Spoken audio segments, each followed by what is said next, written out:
La palabra que les voy a compartir hoy está en Mateo 6,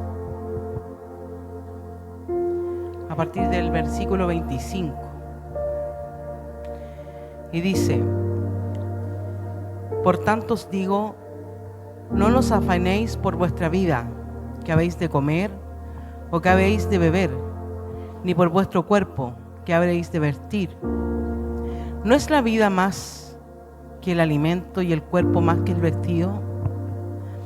Mirad las aves del cielo, que no siembran, ni ciegan, ni recogen en graneros, y vuestro Padre Celestial las alimenta. ¿No valéis vosotros mucho más que ellas? Bueno, el diario vivir nos hace que nos afanemos y nos hace también que no confiemos en la providencia de nuestro Padre. Nosotros, mi papá y mi mamá saben, pero la hermana Lorena no. El Amer adoptó un pajarito, un gorrioncito, se cayó de un árbol y hemos visto o conversábamos con mi esposo que él a lo mejor hubiese tenido otro destino. Si se hubiera perdido ahí, lo hubieran tomado los niños, se cayó en un parque, hubiese tenido otro destino. Pero el Padre fue bueno hasta con ese animalito, tan chiquitito, tan pequeñito, que ahora nosotros lo alimentamos. ¿Cuánto más que nosotros somos hijos de nuestro Padre? ¿Cuánto más nos va a bendecir a nosotros? ¿Cuánto más hay que confiar? A pesar de que el mundo está rápido, todas las cosas las tenemos rápidas, Jesús nos dice: no nos afanéis, porque Él tiene cuidado de nosotros. Amén. Padre, te damos gracias, te bendecimos, porque tú tienes cuidado de nosotros, hasta de las cosas que ni siquiera pensamos. Quizás cuando andamos en la calle, de librarnos de algún accidente, de proveernos, aún en los momentos más difíciles. Yo sé que tu mano, tu abrazo ha estado con nosotros. Te ruego que no quites tu mirada de nuestras vidas. Te ruego que, a pesar de que nosotros te fallemos todos los días, podamos ir al trono de tu gracia, pedirte perdón. Te rogamos que tu cobertura nunca se aparte de nuestra vida, porque te necesitamos, Padre. Y te ruego hoy, en esta mañana, por mis hermanos. Si bien es cierto, somos pocos, pero sabemos que tú añadirás. Sabemos aquellas almas que tú amas, que traerás a este lugar. Confiamos. Padre, disponemos nuestro corazón, nuestra vida, no importando lo que hay a nuestro alrededor, sino que sabiendo que venimos a adorar, a bendecirte, a agradecerte, Padre. Agradecerte todo lo que haces por nosotros. Gracias, Padre. Te bendecimos en el nombre del Señor Jesús. Amén y amén. Cuerpo, alma y espíritu. A imagen de Dios los creó. Segunda parte, el alma. El concepto de alma, desde un punto humano, según el diccionario de la Real Academia de la Lengua Española, es el siguiente: principio que da forma y organiza el dinamismo vegetativo, sensitivo e intelectual de la vida. 2. En algunas religiones y cultura, sustancia espiritual e inmortal de los seres humanos. Este es el concepto o la opinión que tiene el diccionario de la Real Academia de la Lengua Española con relación al alma. Pero esto es lo que el hombre dice. El hombre dice que es un concepto, que es un principio que da forma y organiza el dinamismo vegetativo, sensitivo e intelectual de la vida. Y adicional suma una segunda definición que dice que en algunas religiones y culturas, sustancia espiritual e inmortal de los seres humanos. Ya, nosotros no nos consideramos una religión, así que esto no es la definición para nosotros. Nosotros nos consideramos hijos de Dios y como hijos de Dios vamos a ver la definición que dice la palabra de Dios.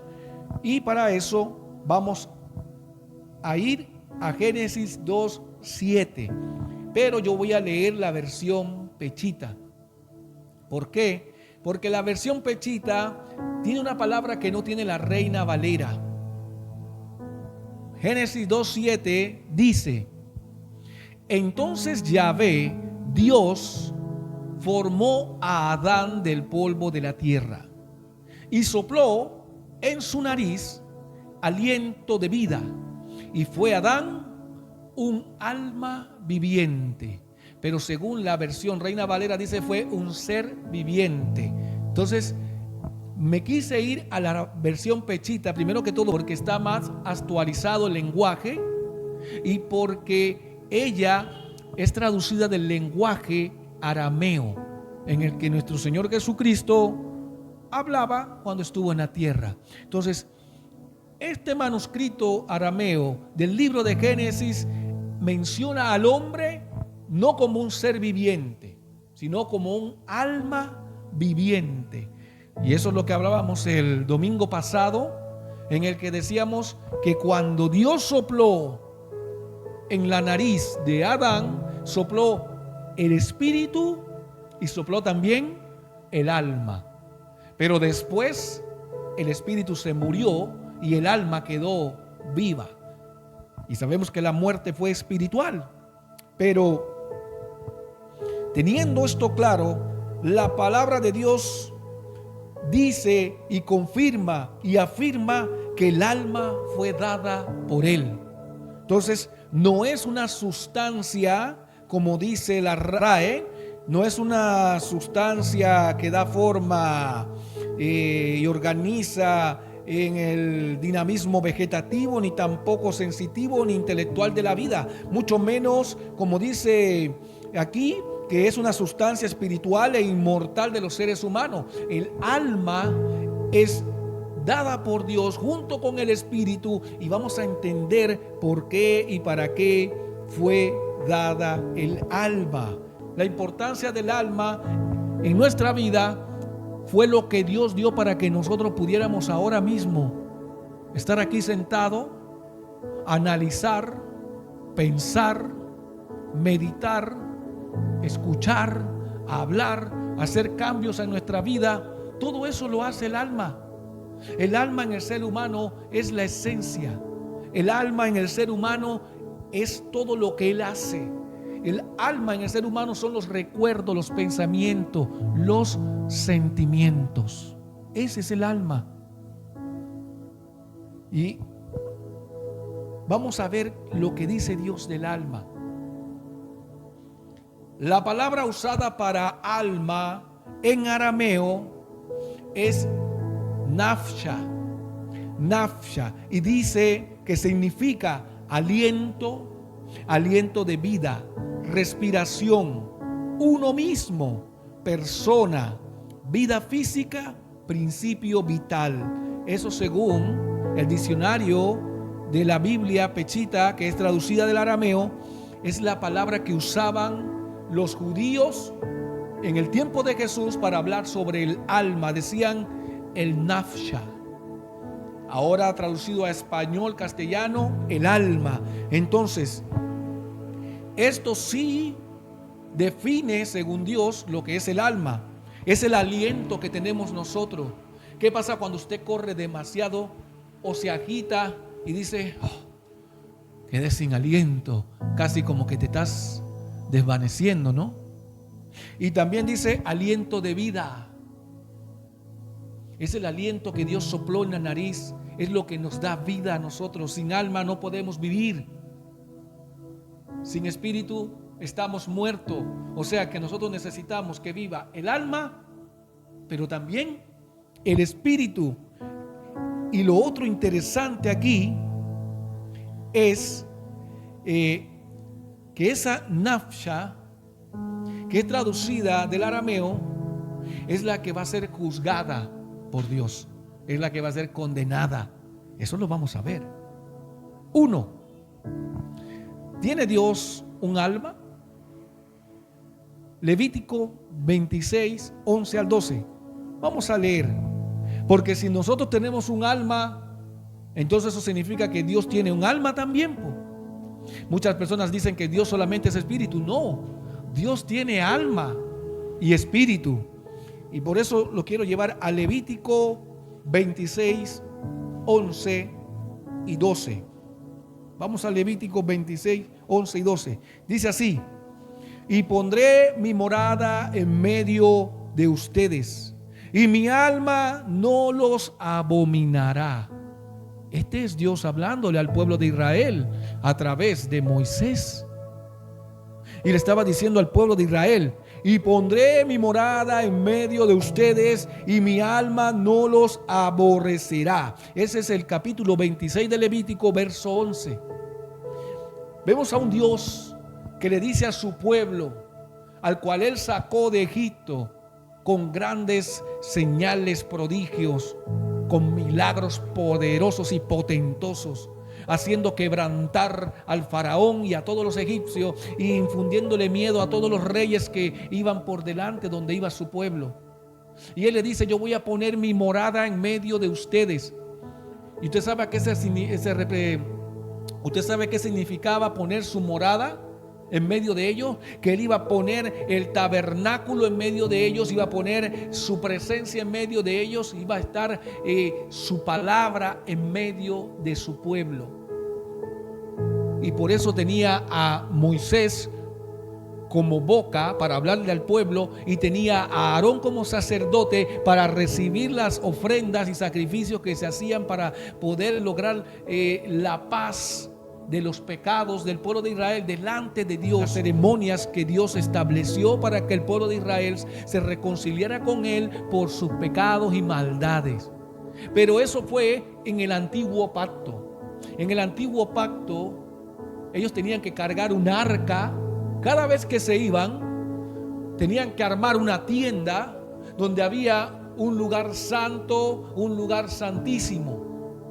El lugar santo es donde ellos presentaban la ofrenda, y el lugar santísimo es donde estaba la presencia de Dios, o sea, el arca del pacto. Pero hoy en día no es así. Hoy en día no es así. Hoy en día usted no ve a ningún cristiano cargando un arca. Usted no ve ningún cristiano armando tiendas para que Dios se manifieste allí. Tampoco hay levitas en el tiempo de hoy, porque los levitas era una tribu que descendía de Leví, que no tenía herencia, por la cual se entregaban ofrendas, diezmos a Aarón, para que ellos pudieran sostenerse y mantenerse, porque Dios le dijo: ustedes no tendrán heredad porque yo soy su heredad, y ustedes están destinados a servir en mi casa. Teniendo esas cosas claras, sabemos que Dios tiene un alma, y le dijo al pueblo que él pondría su alma en medio de ello. ¿Para qué? Para no abominar al pueblo. Pero el verso 12 de Levítico 26 dice lo siguiente: y andaré entre ustedes, y yo seré su Dios, y ustedes serán mi pueblo. Llevando esto a la actualidad, hoy el arca de Dios somos nosotros. Ustedes son el arca de Dios. Su cuerpo es el arca de Dios, donde Él ha puesto su presencia para no abominarnos. O sea que la única forma que tenemos nosotros para poder agradar a Dios es que su presencia esté de continuo en nuestro cuerpo. ¿Y cuál es su presencia? El Espíritu Santo de Dios. Entonces, vemos que en el nuevo pacto El pacto que fue en la sangre de Jesucristo, ya no hay que cargar un arca, ya no tiene que haber un sacerdote, ya no tienen que haber sacrificios, ya no tienen que haber estos ritos establecidos en el antiguo pacto por Dios para el pueblo de Israel, porque ahora hay un nuevo pacto en la sangre de Jesucristo, el cual nos hace hijo de Dios y convierte nuestro cuerpo en el arca de Dios, en el templo del Espíritu Santo de Dios, donde su Espíritu viene a morar. Y dice: moraré en medio de ustedes para no abominarlo, le dijo al pueblo de Israel. Pero ahora Él habita, Él mora en nosotros a través de su Espíritu Santo para no abominarnos. Cuando nosotros estamos en el Espíritu o conectados con el Espíritu Santo, téngalo por seguro que usted no va a hacer nada que le desagrade a Dios. Cuando nosotros dejamos y permitimos que el Espíritu Santo habite en nosotros, vamos a ser guiados y dirigidos por el Espíritu Santo. No vamos a tener necesidad de que alguien nos esté viendo y te diga: no hagas eso que está malo. Porque ¿sabes qué? El Espíritu Santo va a estar en ti, redarguyéndote, corrigiéndote, reprendiéndote, consolándote, enseñándote, guiándote. Eso hace el Espíritu Santo. Entonces, hay dos palabras que no están en la Biblia. Una se llama emoción y la otra se llama preocupación. Usted no va a encontrar esa palabra en la Biblia. ¿Y sabe por qué en la Biblia no está ni la palabra emoción ni la palabra preocupación? Porque Dios no es un Dios de emociones. Y Dios no es un Dios para que nosotros estemos llenos de preocupaciones. Dios es un Dios que nos da palabras y promesas y quiere que nosotros confiemos en Él. Y que nosotros no le busquemos por una emoción. Vine hoy a congregarme porque sentí que tenía necesidad de congregarme. Sentí. Esa palabra sentí. Tenemos que sacarla de nuestro vocabulario para las cosas de Dios. Usted puede sentir que hace calor, usted puede sentirse feliz, usted puede sentirse enojado, porque es un sentimiento. Pero las cosas de Dios no son por sentimiento. O sea, allí es donde entra el alma. El alma manifiesta muchos sentimientos, muchas emociones. Y Dios no es un Dios de emociones. Dios no es un Dios de sentimientos. Y cuando digo que no es un Dios de emociones, es que Él no se basa en emociones. ¿Que tiene emociones Dios? Sí, como usted y yo la tenemos. ¿Por qué? Porque Él dijo que pondría su alma en medio de su pueblo para no abominarlo. O sea, que tiene ese sentimiento de ¿qué? De abominación. Pero también le dijo a Noé que mi corazón se ha dolido y se ha arrepentido de crear al ser humano. Lo voy a acabar a todos. Y solamente tú, tu esposa y tus hijos y la esposa de tus hijos quedarán para hacer una nueva nación. O sea, Dios se había arrepentido y quería acabar con todo el ser humano por la maldad que había. Cuando Dios saca a Israel de Egipto, muchas veces le dijo a Moisés: Moisés, quítate que voy a acabar con todo este pueblo y de ti haré una nueva nación. Imagínense, Dios tenía el poder, la autoridad. No tenía, Dios tiene el poder y la autoridad. Pero en ese momento le dijo a Moisés: quítate que estoy hastiado, estoy cansado de este pueblo rebelde, desobediente, idólatra, que dice que me busca, pero no me busca de labio y sus corazones están lejos de mí. Entonces vemos que hay un Dios que tiene emociones, pero Moisés oraba y decía: Dios eterno, altísimo, ¿cómo vas a acabar con este pueblo? ¿Qué van a decir la gente de ti? ¿Qué van a decir del Dios de Israel, que los sacó de Egipto para destruirlos en el desierto? ¿Y qué hacía Moisés? Apelaba ¿a qué? Al alma de Dios, a la emoción de Dios. ¿Y Dios qué decía? Se arrepentía Dios en su corazón de hacerle mal y daño al pueblo de Israel. ¿Usted cree que si Dios no tuviera alma, no nos acabaría cada uno de nosotros cada vez que fallamos y nos equivocamos? ¿Nos destruiría porque somos porfiados? ¿Somos tercos?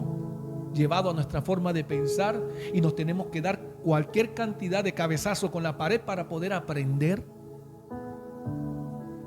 Sí, claro.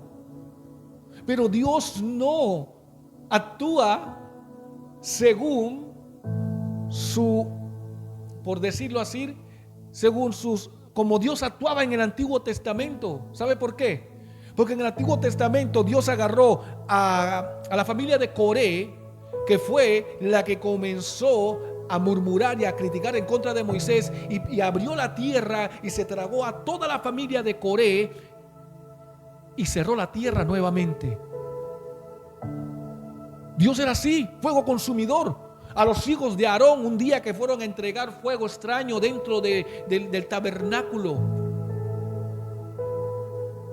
Dios dio una receta específica para el incienso que se tenía que quemar, pero estos estaban, al parecer, ebrios, y fueron a llevar un fuego que no era, y mezclaron inciensos que no eran, y Dios los quemó, los mató a los dos hijos de Aarón.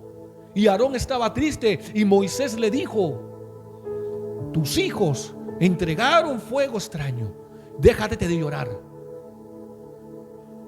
Así era Dios de radical.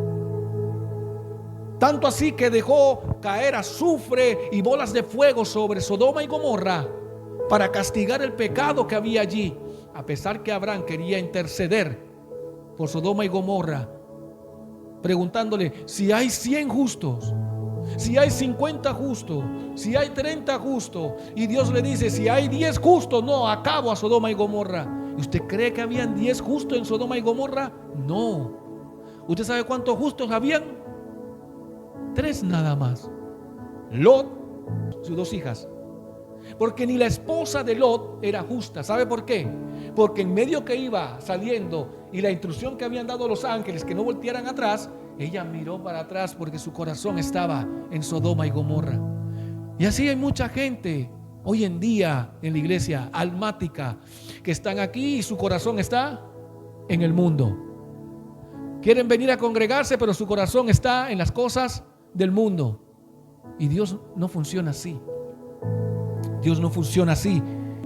Cuando Dios habla que su presencia va a estar en medio de su pueblo, es una promesa que nos dio a nosotros, a su pueblo también, de que a través de su Espíritu Santo Él se mantendría en medio de su pueblo y seríamos su pueblo.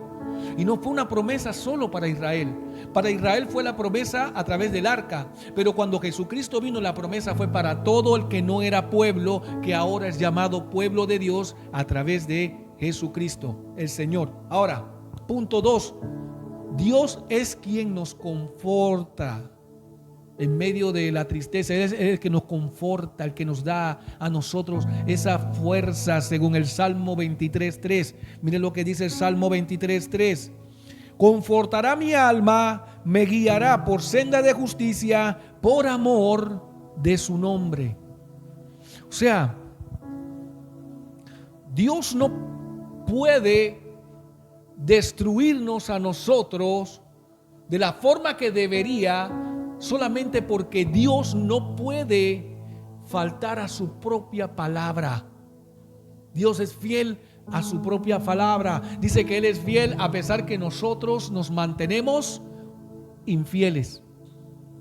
A pesar que nosotros somos infiel, Dios se mantiene fiel. Y aquí el Salmo 23 es una de las promesas de las cuales dice: confortará mi alma, me guiará por senda de justicia por amor de su nombre. O sea, que si en algún momento usted y yo estamos caminando por una senda que no es la correcta, Él, por amor de su nombre, te va a encaminar al lugar correcto. Y así lo va a hacer. Entonces, Dios es quien nos conforta, nos guía por senda de justicia por amor de su nombre, nos salva por amor. Estamos aquí por amor y estaremos con nuestro Padre eterno por amor. Él todo lo hace por amor, porque ¿qué dice Juan 3:16? Porque de tal manera amó Dios al mundo.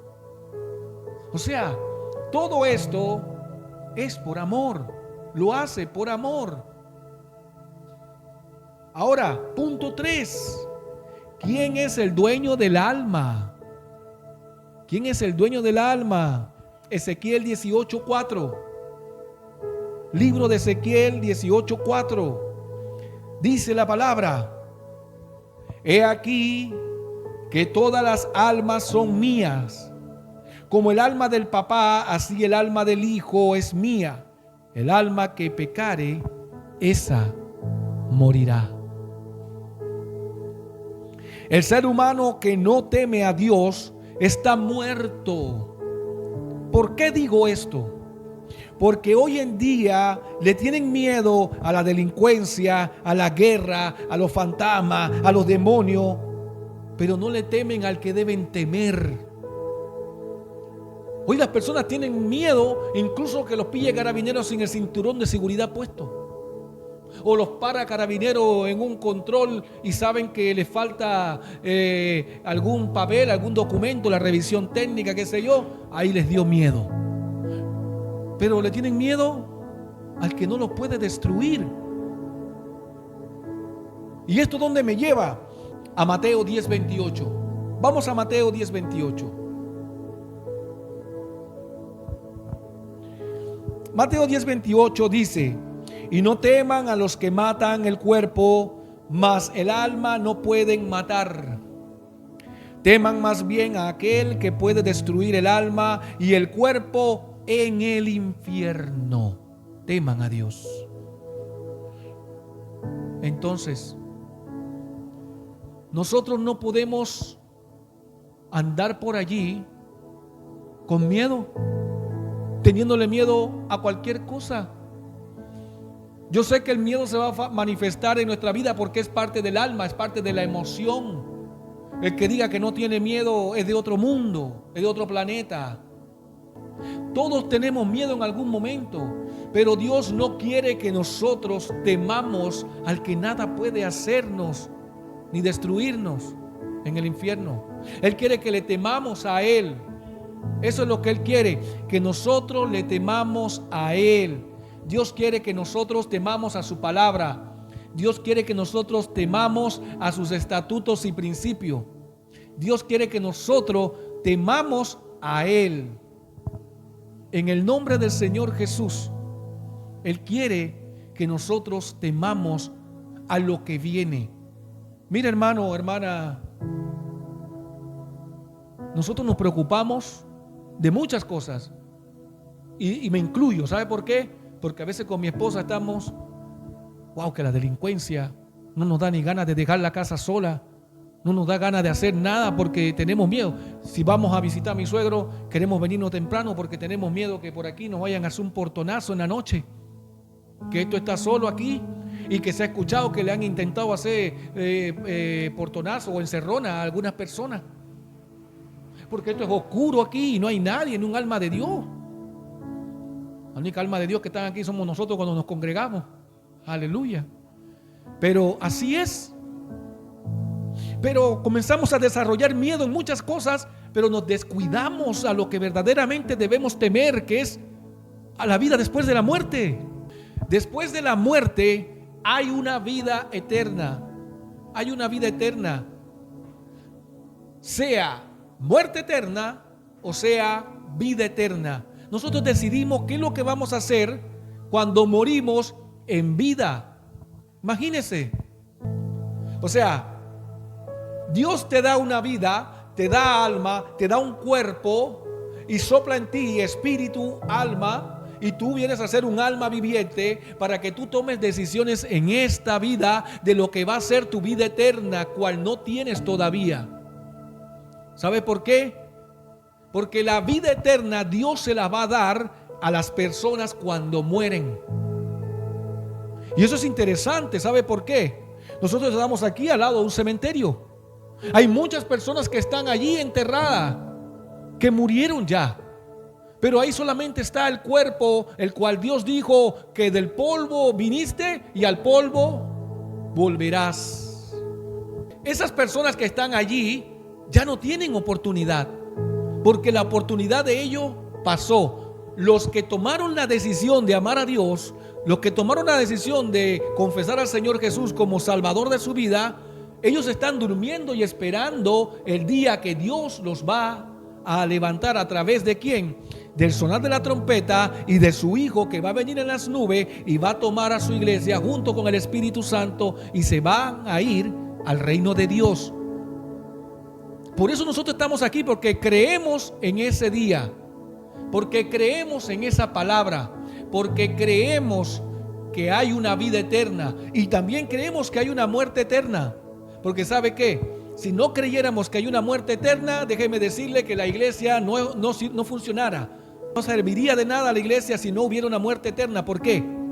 Porque el sacrificio que hizo Jesucristo fue para que el alma suya, el alma mía y el alma de todos los que crean en Él y confiesen al Señor como Salvador de su vida, no se pierdan, mas tengan ¿qué? Vida eterna. Eso fue lo que habló en Juan 3:16, para todo el que crea en Él, no se pierda, sino que tenga vida eterna. Nosotros nos congregamos y estamos aquí porque deseamos la vida eterna. Somos hijos de Dios porque creemos en esa promesa. Y también sujetamos nuestra alma porque creemos en lo que su palabra dice, en lo que está escrito aquí en la Biblia. Creemos en esto. Entonces Jesús le dice en Mateo 10:28 a su discípulo y a todos los que están allí: y no teman a los que matan el cuerpo, mas el alma no pueden matar. Porque el único que puede matar y condenar el alma es Dios, es el Señor Jesús. Teman más bien a aquel que puede destruir el alma y el cuerpo en el infierno. O sea, iglesia, el alma y el cuerpo Dios la puede destruir en el infierno si nosotros no aceptamos lo que Él nos ha dado como dádiva, como regalo, como gracia, que es la salvación y la vida eterna. Con esto vamos a terminar el mensaje, iglesia. Debemos cuidar el alma. Y esto me lleva a Hebreos 10:39. Hebreos 10:39, dígalo conmigo. Pero nosotros no somos de los que retroceden para perdición, sino de los que tienen fe para preservación del alma. Amén. Iglesia, usted y yo no somos de los que retrocedemos. Usted y yo no estamos aquí y nuestra alma va a manifestarse por encima de nuestro espíritu. Nosotros tenemos que dejar que nuestra alma se sujete al espíritu, que nuestra alma sea guiada por la palabra. ¿Por qué? Porque el alma necesita ser alimentada de la palabra de Dios. Así como usted se alimenta su cuerpo y alimenta su espíritu, el alma necesita escuchar la palabra de Dios, porque dice que la fe viene por el oír y el oír la palabra de Dios. ¿Y con qué limpiará el hombre y el joven, la mujer y todo el mundo su camino? Dice el Salmos, lo limpiará con la palabra de Dios. ¿Qué dice la palabra también? Que la palabra de Dios es lámpara a mis pies y lumbrera a mi camino. No podemos hacer nada si no tenemos la palabra. Sin la palabra, cualquiera nos confunde. Sin el Espíritu, cualquiera nos lleva a cualquier parte, porque la palabra de Dios es la lámpara a nuestros pies y la lumbrera a nuestro camino, que nos va a guiar por el camino estrecho. Y el Espíritu Santo, según Romanos 8:14, dice que es el que nos guía como hijos de Dios. Dice que los verdaderos hijos de Dios son guiados por el Espíritu Santo. Entonces, para poder caminar en este camino estrecho, necesitamos la lámpara y la lumbrera, que es la palabra. Y también la palabra se convierte en ¿qué? La espada, para cortarle el cuello a Satanás y su demonio cuando la declaramos. La palabra de Dios es poderosa. ¿Alguien puede decir amén? La palabra de Dios nos nutre, nos enseña. Dice que la palabra de Dios es para ser instruido al hombre y la mujer para toda buena obra, según el libro de Timoteo, la carta que le escribió el apóstol Pablo a Timoteo.